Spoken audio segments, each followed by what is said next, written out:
बळी जातो. नाही, याच्यावरती खरं म्हणजे चंद्राबाबू नायडू आणि नितीश कुमार यांनी गृहमंत्र्यांचा राजीनामा मागायला पाहिजे. हे जे पाप आहे जवानांच्या हत्येचं आणि निरपराधांच्या रक्ताचं, त्याचे शिंतोडे नितीश कुमार आणि चंद्राबाबूंच्या अंगावर सुद्धा पडलेले आहेत. त्यांच्या पाठिंब्यावरती सरकार उभा आहे, ही त्यांची जबाबदारी आहे. सर, विधान परिषदेच्या निवडणुकीचा आज अर्ज मागे घेण्याची अंतिम तारीख आहे. त्याचपूर्वी काल काँग्रेस प्रदेशाध्यक्ष नाना पटोले असं म्हणतायत की 4 जागा ज्या ठाकरेंच्या शिवसेनेने डिक्लेअर केल्या त्या संबंधित कोणतीही चर्चा केली नाही. असं नाहीये. नाना पटोले हे खूप मोठे नेते आहेत.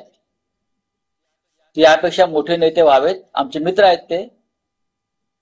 4 विधान परिषदेच्या जागा नक्कीच आहे.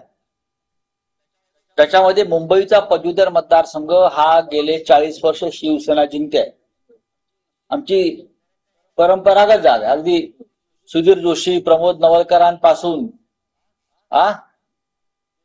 ते तुम्ही आता अलीकडच्या काळात आमचे विलास पोतनीस असतील, आता अनिल परब, मुंबईतला पदवीधर मतदारसंघ हा शिवसेनेचा. तिथे तसा फार चर्चेचा प्रश्न निर्माण होतो का? तर अजिबात. नाशिक पदवीधर मतदारसंघ ही आमची सिटिंग जागा.